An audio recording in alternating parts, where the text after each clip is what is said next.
Oh, sa pagtali pa lang, nahihirapan na.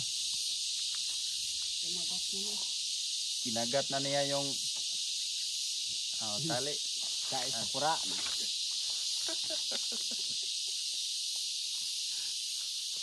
Oh, nandito lang tayo sa likuran ng kabayo at yung kamera lang ilapit baka sumipay, ano? Oh.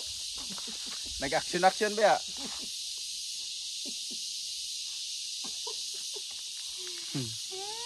Baka sumipay yan, matamaan tayo.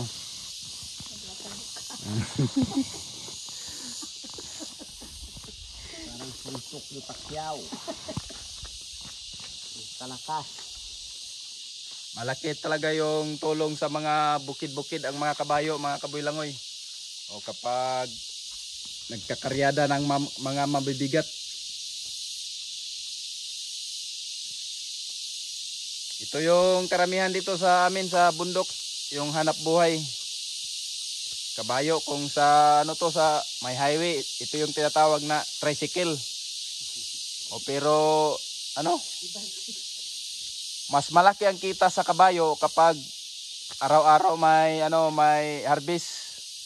Dahil mahal yung per sako dito mga kaboylangoy. Minsan may kikita ng 800 isang araw, 700 kung yung kabayo ay malaki at kaya niyang pumasa ng 3 sako, yun. Paldo ka dyan, sigurado yung 1,000. 1,000 sahod mga kaboylangoy sa isang araw. Pero kapag araw-araw may harvest, kapag wala namang harvest, yung kabayo kain tulog yan. Tugway-tugway kung saan. Tali tali sa punuan ng lubi. Oh. Hello. Op. Oh. Parang ayaw niya mga kaboylangoy. Hindi niya gustong umangat ng mabibigat. Dahil hindi pa ito nasubukan talaga magkaryada itong kabayo na ito mga kaboylangoy. Ito na lang kayang aso. Kahit mga 3 piraso ng niyog na lang.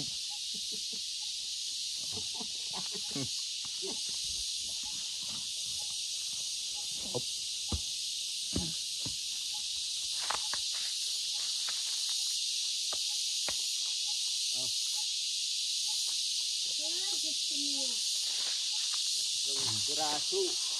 Yan, plastar.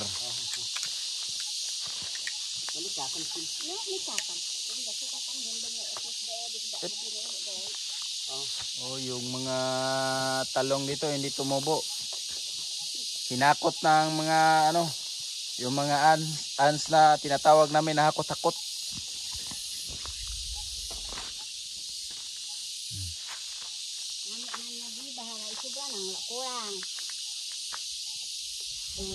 Yan.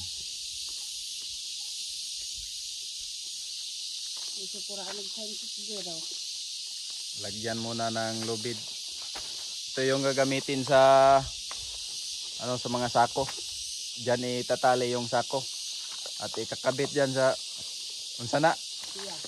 Ha? Siya. Siya yung kabayo.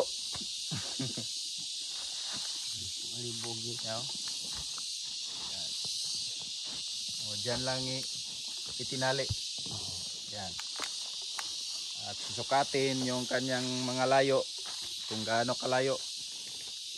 O yan. Ganyan lang Ganyan kahirap. Sisipain pa rin ka ba? Tapos magkamali ka sa pagtali dyan, pag ikot mo dito sa puwit ng kabayo, sisipain ka. Tingnan mo yung kabayo. Yung kanyang mata. Maro kayo. Ayan, tapos na. Parating na ni sa buwangga paaway. Malayo. Kung sino yung gusto mag-handler nito, magaling tong makipag-away mga kaboylangoy. Yung mga eggplant ang tinitira nito.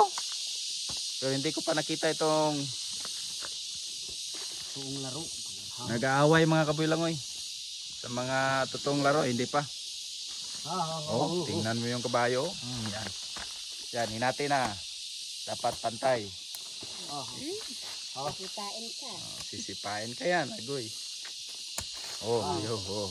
How. Ang sakit-sakit. Sabihan mo talaga ng how. Dahil itong kabayo ay galing sa Amerika to. Kailangan talaga ng how para huminto siya. Dahil alam niya yung how, kung ano yan, paano.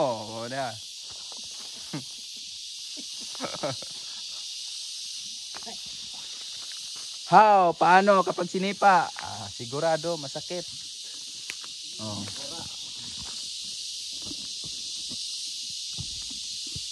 Ang lusog ng kabayo ng kapitbahay namin. Iniram lang namin. Ayan na. Magsisimula na tayo sa yung problema, hindi tayo makakatulong. How? Huminto siya mga kabuilang. Alam niya talaga yung how. How? Hindi na. How? Tumakbo na. Pang. Nilakaw na. How?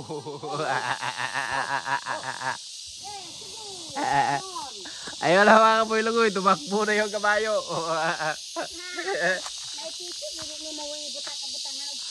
Kasi hindi tinali yung lubid sa sa punuan. Punuan. Yeah. Parang mahirapan tayo sa kalisod nito mga kabuilang.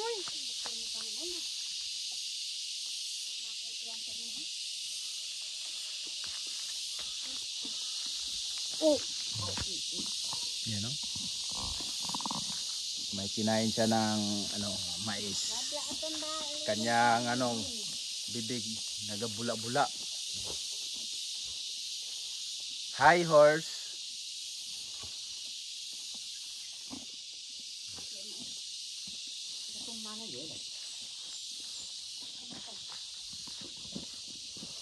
Kamusta ang buhay mo, horse? Ang ganda pa ng kanyang buhok. Tumitigil yung gusto mo horse? Silpi?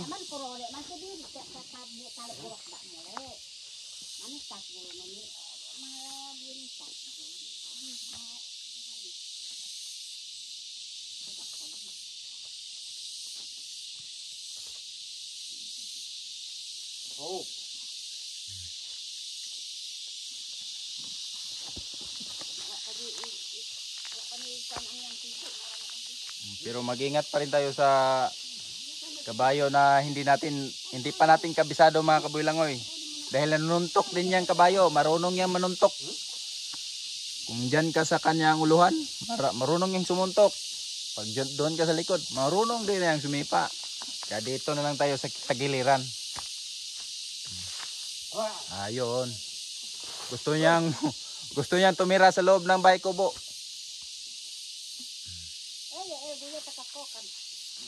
Siguro nauuhaw yan. Nauuhaw siguro yan. Gusto niyang uminom ng sabaw ng niyog, tubig.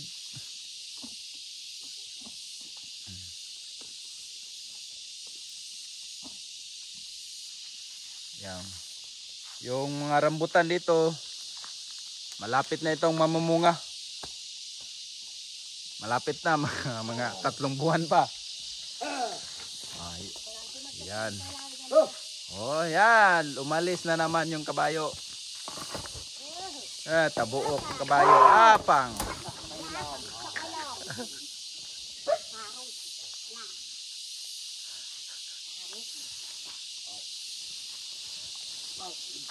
Ito talaga yung pinakamahirap sa kabayo kapag bago pa lang tinuruan mga kabuilangoy ng pagkakaryada.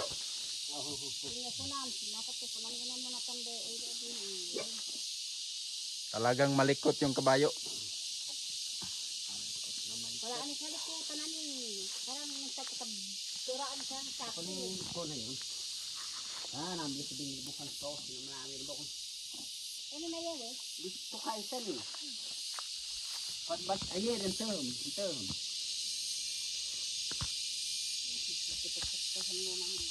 Palitan natin yung kabayo mga kabuilangoy dahil hindi yun sanay magkaryada dahil hindi pa nasubukan.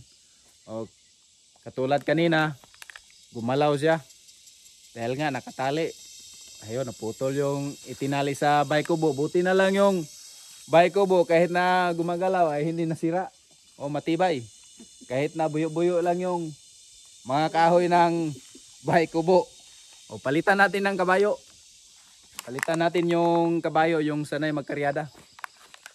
Mga kabuilangoy, kaya hintay lang sa ipapalit na kabayo.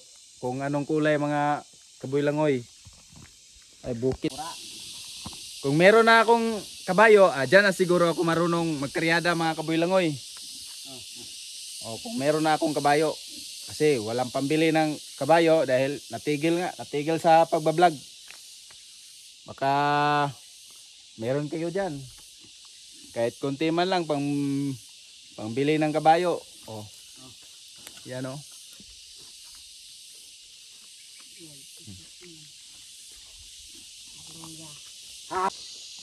Yan. O, nilagyan na ng rinda. Yung kabayo. Yan o. Nirindahan na. Hindi pa ito nakatry ng magkaryada, magangat, magpasa ng mabigat na mga sako-sako. At ito yung gulay namin dito, takway mga kabuilangoy. Oh. Ito, takway. Tabaw. Takway. Ito yung tanim namin dito, takway. Pag ibininta to, mahal to. Sa palengke. Yan. Oh. Yan oh, marami sa ilalim oh. Oh. Mga takway. Yan. Pero ilang piraso pa lang yung takway namin dito na tumubo. Pararamihin muna namin yan. Yung kanyang mga ugat, patubuin muna. At meron kami ditong lemongrass. Tanglad, pabango ng tinola. Yan, mga hanapin natin yung ibang gulay dito. Marami dito, mga halaman. Hindi nakakain. Mga talbos ng kamote. Pero kamuting walang bunga. Yan mga kabuilangoy. Yan, tingnan natin kung paano magkaryada. Dahil hindi ko alam kung anong gagawin sa karyada. Magtrabaho sa karyada. Magti 10 years na ako sa bundok pero hindi ko pa alam gumamit ng kabayo at magkaryada. Makabili man na ako man. Sigurado marunong na. Oh.